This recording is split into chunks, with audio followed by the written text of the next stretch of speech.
Sadhu TV y la Escuela de Psicología Budista Buddha Dhamma Chile presenta Conversaciones con Mara, el podcast para desarrollar habilidades para superar las limitaciones del mundo interno.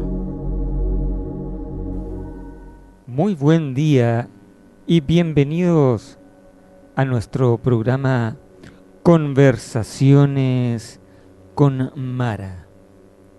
Este ya es nuestro penúltimo capítulo y ha pasado bastante tiempo desde que comenzamos a descubrir cómo estos demonios internos nos han condicionado, impidiendo que podamos vivir efectivamente tranquilos y en paz. No obstante, en la medida que ha avanzado episodio tras episodio, vamos adquiriendo y hemos adquirido mayor conocimiento que nos va a permitir tener la experiencia de cómo poder sanar finalmente estos demonios internos que nos acechan a través del miedo, de los sentimientos de culpa. Y todo esto confabulado a través de todos estos pensamientos que muchas veces, por desconocimiento, nos aferramos tanto a ello. Y digo aferramos porque podrías decir desde el otro lado, yo no quiero aferrarme al miedo. Es absurdo. Porque la lógica indicaría que debemos aferrarnos a las sensaciones positivas y tener aversión a las sensaciones displacenteras. Pero son dos caras de una misma moneda. El día de hoy quiero partir primero con un pequeño apartado de Emily Dickinson que dice: no es necesario ser una habitación para estar embrujada. No es necesario ser una casa. El cerebro tiene pasillos más grandes que los pasillos reales. Es mucho más seguro encontrarse a medianoche con un fantasma exterior que toparse con este gélido huésped, el fantasma interior. De una u otra forma, lo que este pequeño apartado nos quiere decir, que finalmente nunca va a ser el mundo exterior el peligroso.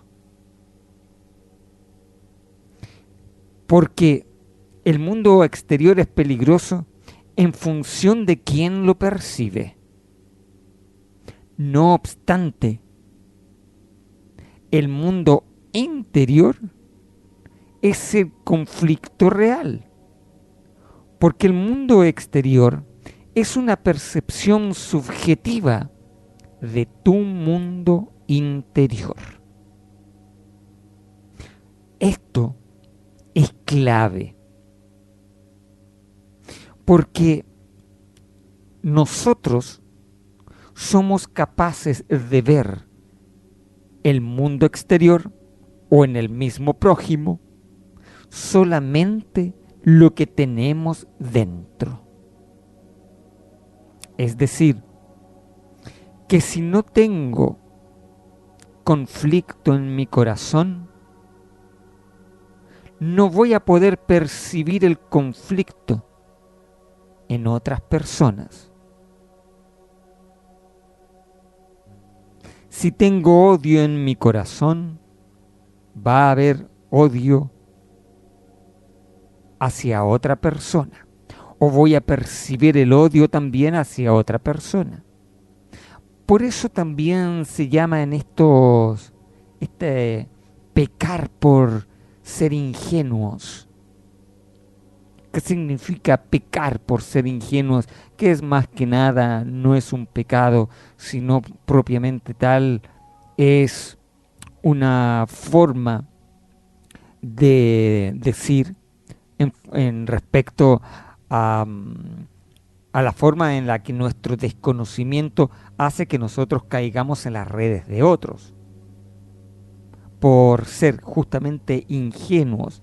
Pero este ser ingenuo significa que dentro de nosotros no existe aquello que se nos está haciendo ver desde afuera. En cierta manera, el ser ingenuo tiene sus puntos positivos también, aunque en la realidad también nos hace caer muchas veces, siempre va a tener un mayor beneficio que perjuicio. Pues bien, los demonios mentales son los demonios más complicados. Cualquier persona que haya intentado detener los pensamientos de su mente sabe que queremos decir con demonios que no paran nunca. Esos pensamientos que se resisten a parar. Más bien sucede lo contrario. Estamos controlados por nuestros pensamientos y emociones. Incluso personas tan entrenadas y disciplinadas como muchos maestros meditadores estaban completamente perdidos a la hora de afrontar sus propias mentes.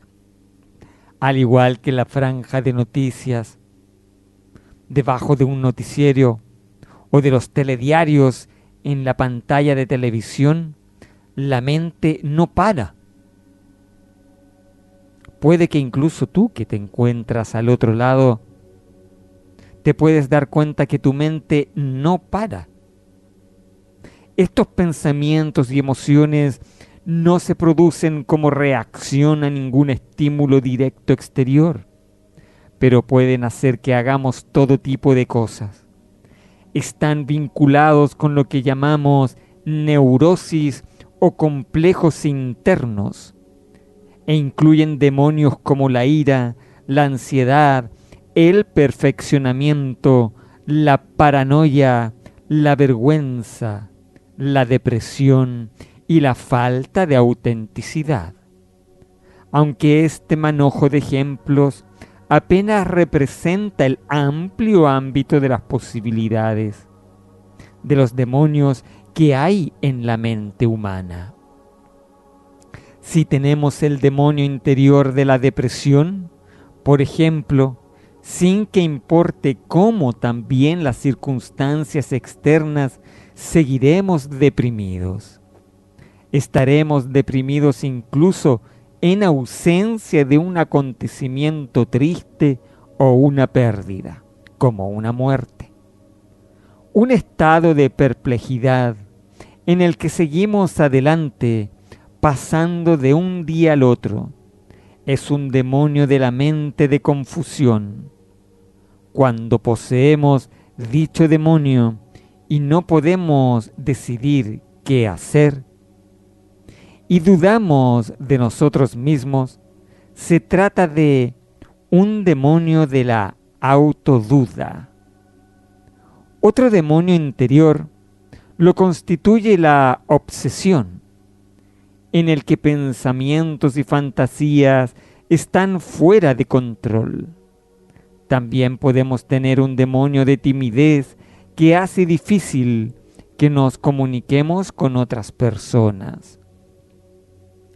Los demonios de la mente funcionan noche y día sin pausa.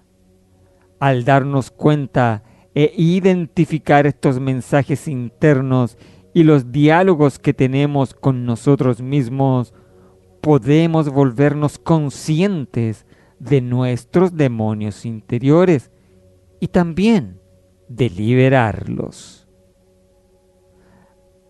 Pues bien, vamos a examinar algunos de estos demonios y cómo podemos trabajar directamente con ellos. Tenemos el caso de el demonio de la ira. Todos y cada uno de nosotros, en más de alguna oportunidad, podemos haber tenido algún ataque de ira, que no es lo mismo que el enojo.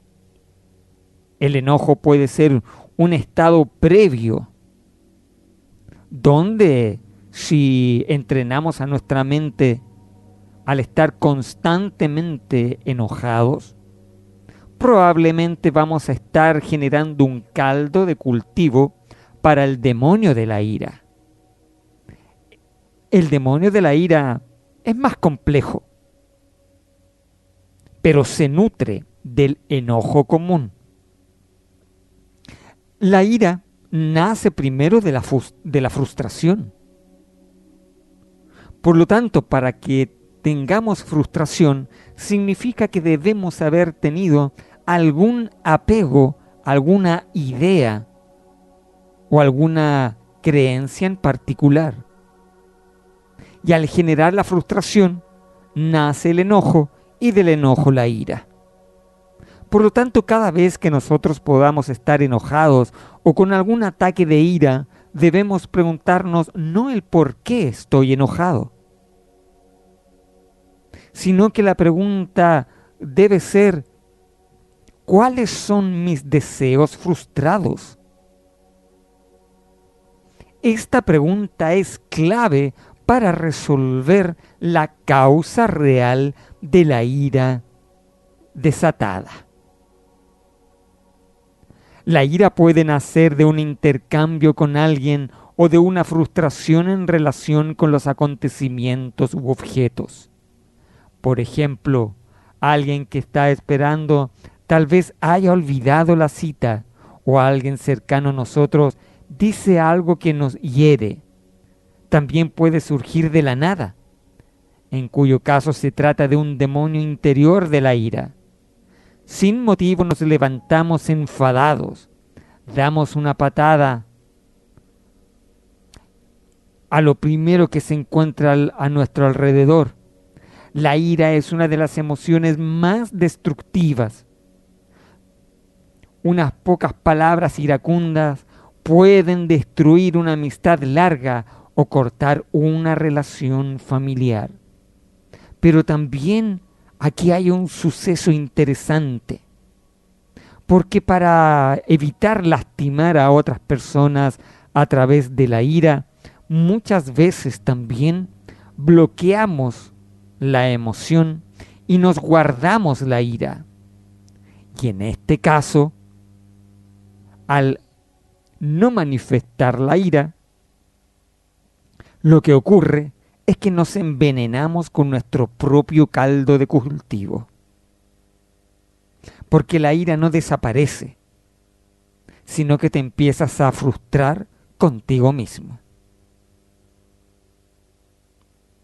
Cuando somos presas de la ira, lo mejor es salir de la zona de conflicto y manifestar toda esa ira a través de un grito, a través de una expresión corporal donde nadie pueda resultar herido, pero nunca también guardarlo, porque una emoción bloqueada siempre va a ir en contra de tu interior. Ahora bien, cuando somos meditadores del Dharma, cuando la visión interior de la vacuidad se ha logrado establecer, la emoción de la ira ya no se produce porque se ha generado una despersonalización de los factores mentales que producen el estado iracundo. Pero esto se da en el meditador. Esto se da en el practicante del Dharma. Mientras la visión de la vacuidad y la despersonalización no se haya producido, esto debe manifestarse para no generar un bloqueo. Y en este sentido, las etapas de los 5 pasos de estas conversaciones con Mara son justamente la mejor forma para que podamos resolver estos conflictos internos. La ira puede también dirigirse hacia uno mismo y convertirse en un crítico interno y saboteador. En estos casos, la energía destructiva puede expresarse en pensamientos suicidas, en intentos de suicidas, comportamiento autodestructivo. Puede también ser algo más sutil y conducirnos a socavar nuestro propio éxito, llegando tarde a una entrevista importante, por ejemplo, dejando las cosas para luego o destruyendo una relación de amor prometedora. Un punto importante a señalar es que podemos manifestar ira para un propósito sin caer en el odio. En este caso, actuamos fieramente, pero no caemos en el demonio de la ira. No estamos controlados por ella. La utilizamos para desencadenar el cambio. Por ejemplo, un activista político puede expresar ira sobre una situación sin tener odio hacia los responsables. La ira puede ser fría o caliente. La ira fría cierra la puerta y también el corazón. Se mantiene a veces durante años y se niega a ablandarse. La ira caliente explota, invade y quema profundamente. Puede ir y venir en un periquete o ser una corriente subterránea continua que ocasionalmente erupciona como un volcán. El comprender y alimentar nuestros demonios de la ira puede ser curativo no solo para nosotros, sino también para aquellas personas de nuestra vida que sufren las consecuencias de nuestra ira. Hay otros demonios, como el demonio de la perfección. Creemos que la perfección es algo positivo. No significa que sea negativo, pero la perfección puede necesariamente generar un problema mayor. El demonio perfeccionista primero es autocrítico, que nos hace sentir como si nada de lo que hiciéramos fuera lo suficientemente bueno. ¿Cómo nuestra mente va a estar en paz, en calma, si eres perfeccionista? ¿Significa entonces que no vales como persona si no haces las cosas a la perfección? ¿Quién nos enseñó este absurdo? En presencia de un demonio perfeccionista, solemos flagelarnos y encontrarnos fallos en todo lo que hacemos y en nuestro aspecto. Incluso cuando recibimos elogios, nos sentimos tan inadecuados que no podemos disfrutarlos. Un demonio perfeccionista no permite ni el juego ni la diversión. Es un organizador sin sentido del humor. Fácilmente se convierte en un demonio exterior de la crítica. Un demonio perfeccionista hace una lista de cosas pendientes que es larga y exigente, e incluso cuando todo se ha hecho, se siente insatisfecho. Por lo tanto, ¿hasta dónde podemos nosotros tener una percepción tan errada de lo que es la perfección? Otros demonios muy, pero muy comunes son también el demonio de la depresión. Se trata de uno de estos demonios que pueden ser tan omnipresentes que son muy difíciles de localizar en el cuerpo. Encontrar la motivación para alimentar los demonios de depresión también puede ser difícil, puesto que la depresión puede ser muy inmovilizadora. Un demonio de esta naturaleza a menudo contiene varias sensaciones agrupadas. Pueden estar presentes a la vez la pena, la ira, la desesperanza y el miedo. La depresión puede ser transitoria o puede tratarse de una enfermedad crónica, tan enraizada que dificulta funcionar con normalidad. La depresión lo cubre todo apagándolo y desdibujándolo.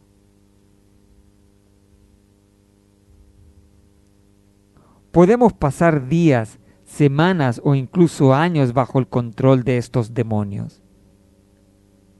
El demonio de la presión es un demonio exterior que proviene de la opresión, lo que significa que está especialmente vinculado con las situaciones externas, y si dichas circunstancias cambian, la depresión se alivia. Por lo tanto, uno de los demonios internos más complejos es justamente la depresión, porque la depresión responde bien a la práctica de alimentar a los demonios, puesto que los dos primeros pasos ayudan a dar una forma específica al problema. A medida que clarificamos la ubicación de este demonio, el color, la textura y sus características, lo traemos a un ámbito en el que sus necesidades pueden ser encaradas. Ahora bien, no es lo mismo la depresión desde el punto de vista de la identificación como la identificación con la ira.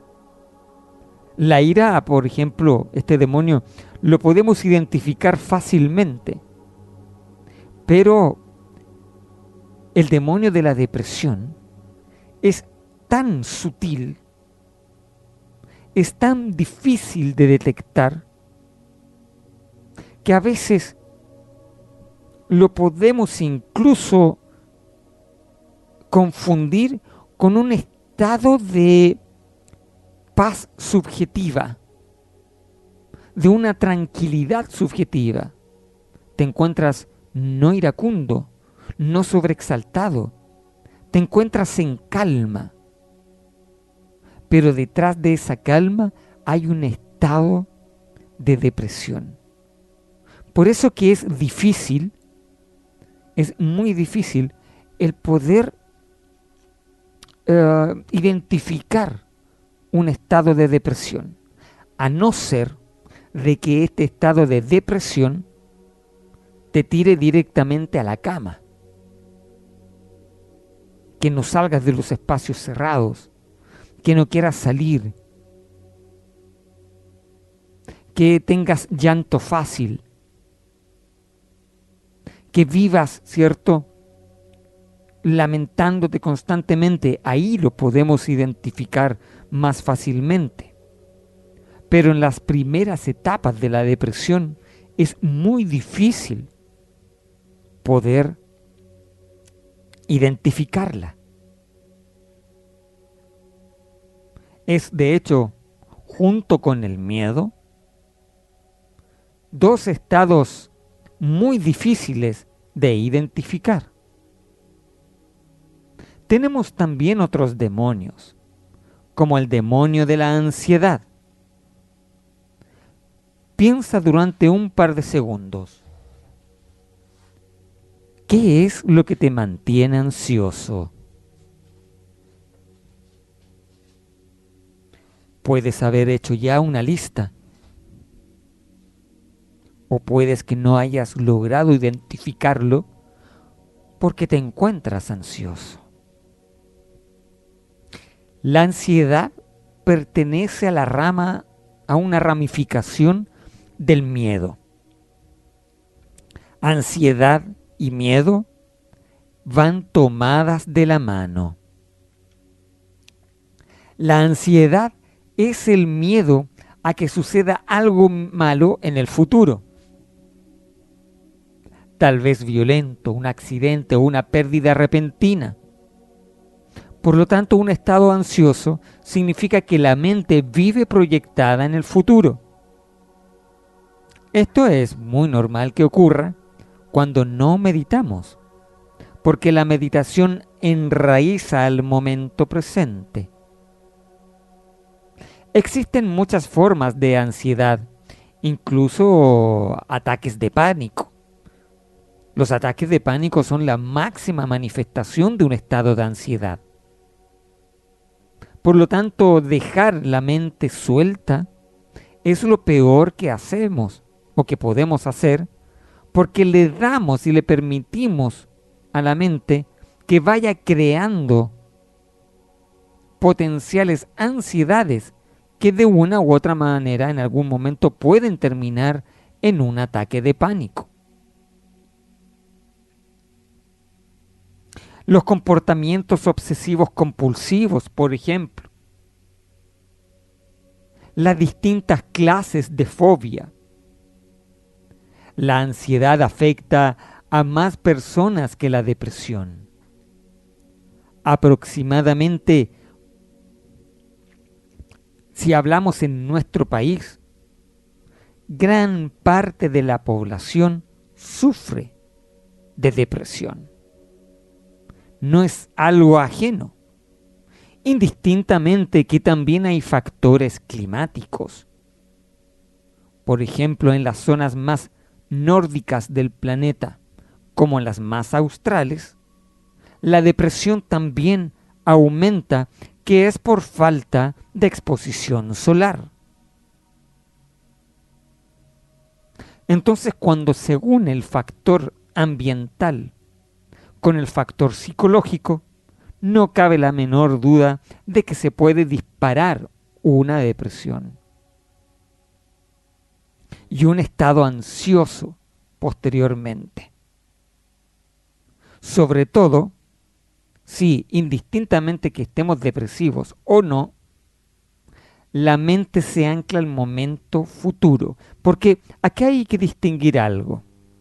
En la depresión, por lo general, la mente está anclada al pasado. La melancolía, la tristeza, la depresión, la mente se ancla al tiempo psicológico del pasado, pero en el miedo y la ansiedad es el tiempo psicológico del futuro.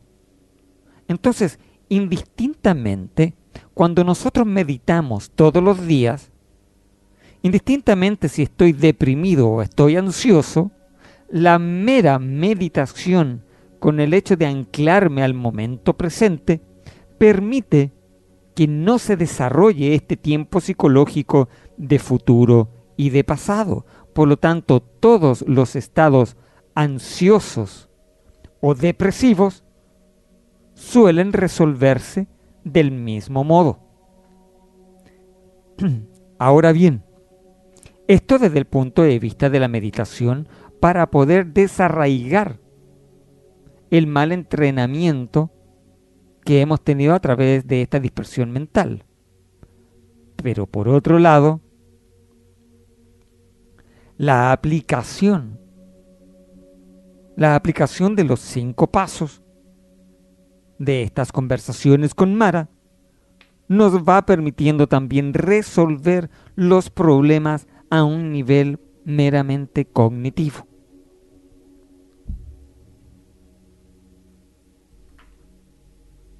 Tenemos otros demonios también,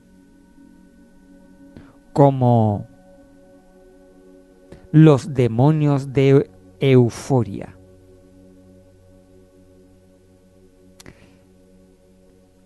Los demonios de euforia están conectados con un sentido inflado de orgullo relacionado con el éxito, el trabajo, la familia o las posesiones. Muchos de nosotros en algún momento podemos habernos dejado capturar por la euforia. Esta euforia es el sobreapasionamiento. Muchas personas creen que la vida hay que vivirla eufóricamente. Y hay muchos demonios de euforia. Estos demonios pueden estar también conectados con cualquier profesión respetable. Recordemos que está asociado al orgullo, a este ego orgulloso. Cuando pienso en este demonio, tengo una imagen de alguien que se infla literalmente como un globo. Esta inflación puede también producirse cuando alguien se vuelve rico, famoso,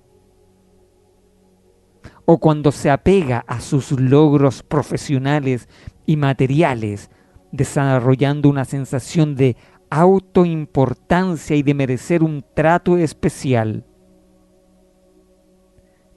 Dichos demonios pueden consistir en un orgullo más sutil sobre nuestros hijos o las capacidades profesionales. Debemos tener mucho cuidado ahí. Incluso nos sentimos tan importante que creemos que lo que estamos haciendo es vital para la subsistencia humana. Los demonios de euforia están justamente en el lado opuesto de la humildad. Pero un corazón humilde es un corazón pacífico. Un corazón eufórico nunca va a estar tranquilo. Ahora, cuando hablamos de humildad, eso no significa que te desvalorices a ti mismo y que te tengas que dejar pisotear por aquellos pisoteadores. No, porque tú puedes ser humilde de corazón, pero respetarte a ti mismo. Hay personas que confunden la humildad con la falta del autorrespeto. No debemos confundir. Hay otros demonios también de euforia, como son los demonios de euforia espirituales, y que son bastante complejos, porque estos demonios espirituales de euforia pueden llevar al mal uso a una, entre comillas, autoridad espiritual mediante la manipulación de otras personas para nuestro beneficio. Ahí, por supuesto, aquellas personas carecen de humildad. Sobre todo en la presente época de tanta inestabilidad y de falta de examen de conciencia, pueden existir algunos gurús o predicadores que pueden utilizar esta posición para crear cultos o controlar la mente de las personas. Estos son mentes eufóricas, con un ego eufórico, sin tener la virtud de la humildad. Por eso es que un mentor, un maestro, siempre debe mantener un bajo perfil, mantener un alto grado de humildad, porque es normal que pueda recibir ciertos elogios de algunas personas o devotos, que pueden quedar impresionados por las facultades o cualidades espirituales. Claro, eso es normal. Todos admiramos de una u otra manera a algún maestro o alguna persona que tiene un mayor conocimiento y por sobre todo tiene una mayor experiencia en la vida.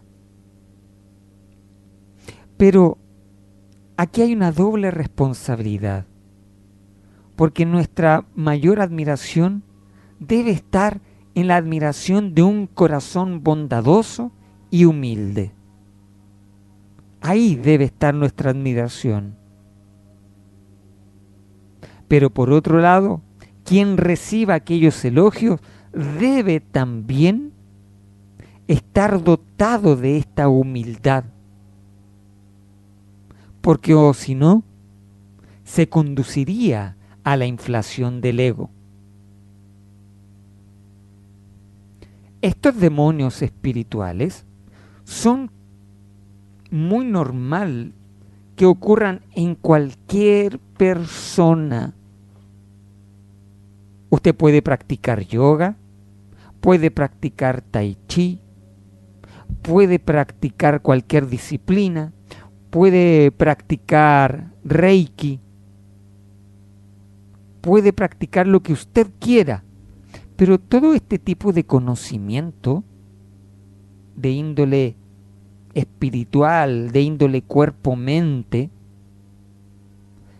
genera una tendencia natural al sentirnos distintos frente al otro por el tipo de conocimiento y de práctica adquirida. Por eso es que cada uno de estos conocimientos que se van adquiriendo deben ser a través de la humildad. Me acuerdo haber conocido una maestra Reiki, una persona que no se dedicaba propiamente tal al Reiki, sino que una persona que tiene su empresa y trabaja durante todo el día, es una persona muy ocupada, pero había encontrado en el Reiki una buena respuesta a sus inquietudes de índole espirituales. Pero no así le costaba salirse de su rol profesional y seguía siendo una persona muy ansiosa. Entonces, a la larga, el conocimiento adquirido no le sirvió para transformar su vida, porque ella podía seguir haciendo su Reiki, pero no salía de su mente egótica, no salía de su mente ansiosa. No se trata de adquirir el nivel 1, nivel 2 o nivel 3 de maestría. Se trata de transformar tus experiencias y la forma en la cual tú estás viviendo. No se trata de una imposición de manos. Porque si es por eso, estaríamos llenos de sanadores. Todos estos son filosofías de vida. Y una de las características de estas filosofías de vida es que son experienciales. Y si no lo llevamos a la experiencia de nuestra vida, queda simplemente en la etiqueta y solamente la persona se va a inflar con su ego espiritual. Por eso es que independiente del tipo de relación espiritual que tú tengas con el yoga, con el budismo, con el Tao, con cualquiera, con el Reiki, etc., todo debe partir por la transformación de la forma en la cual tú estás viviendo. Transformación de tu mente. Debes ser capaz de transformarla, debes ser capaz de transformar tu lenguaje, pero por sobre todo, transformar las acciones cotidianas. Si tu práctica espiritual no transforma estos tres aspectos, mente, palabra o lenguaje y acciones, entonces tu práctica espiritual está mal realizada. No importa cuál sea tu práctica. En el budismo, por ejemplo, estos tres aspectos son funcionales y forman parte del eje del ejercicio habitual del practicante del Dharma. Porque no nos sirve una práctica espiritual intelectual, donde muchas personas a la larga utilizan la espiritualidad más que nada para poder alimentar sus egos espirituales, pero no transforman, no ceden el control. De aquí en adelante esto se puede seguir inflando y llegar incluso al demonio del egocentrismo. Y aquí quiero hacer una pequeña cita del Buda Milarepa, el primer Buda tibetano, que dice: el ejército de los 4 demonios no puede hacerte daño. Si no piensas en la dualidad sujeto-objeto, ningún demonio podrá hacerte daño. Aquí está la síntesis de la espiritualidad budista. Aquí está la clave, porque indistintamente del tipo de demonio que nosotros hemos estado trabajando en todos estos capítulos, el problema radica en la dualidad sujeto-objeto, el yo y el objeto mental que me está generando este apego o aversión. Este sujeto-objeto está dotado de una nula visión de la vacuidad, porque la visión y la experiencia de la vacuidad es lo que me resuelve la dualidad sujeto-objeto. Incluso desde un punto de vista terapéutico, si aplicamos la dualidad, notará que siempre el paciente estará inmerso en recaídas constantes.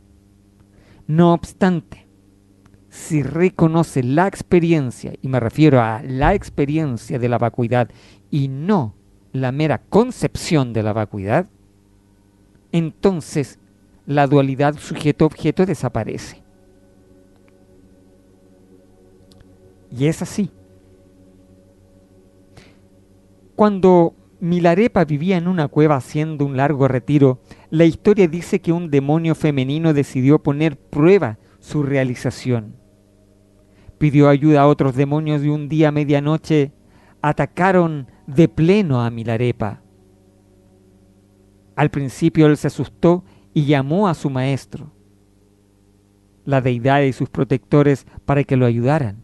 Esto hizo felices a los demonios, puesto que ella sintió que había probado que no había alcanzado la realización, y los demonios aumentaron la intensidad de su ataque.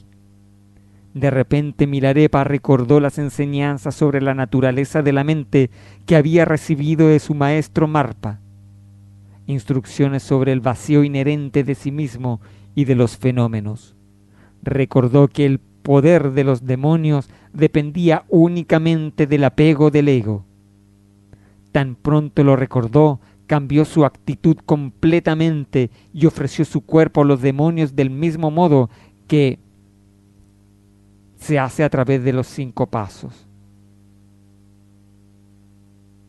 Y de esa forma logró superar esta dualidad sujeto-objeto.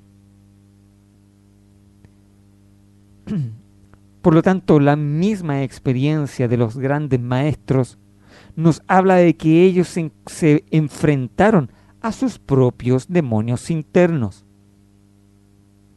Notarás entonces que hasta el más avanzado de los maestros tiene que lidiar con sus demonios internos. No están ajenos, posiblemente los demonios internos ya son de otro tipo de naturaleza. Probablemente ya han trascendido de mejor manera cada uno de ellos. Ya no son demonios tan burdos, son demonios más sutiles. Claro que sí. Pero eso no significa de que no tengan que luchar con estos demonios internos. Hay una cita a la cual quiero hacer referencia. Una cita del mismo Buda, Gautama,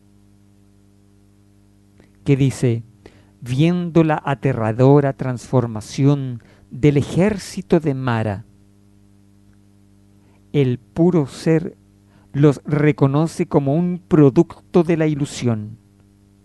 No hay demonio, no hay ejército y no hay seres. Incluso no existe el sí mismo. Como la imagen de la luna sobre el agua, el ciclo de los 3 mundos es engañoso. Pues bien, la liberación directa es engañosamente simple. Implica ser consciente de un demonio y luego llevar vuestra conciencia directamente hacia él. Es no pasar por los 5 pasos, sino que enfrentarte directamente a él.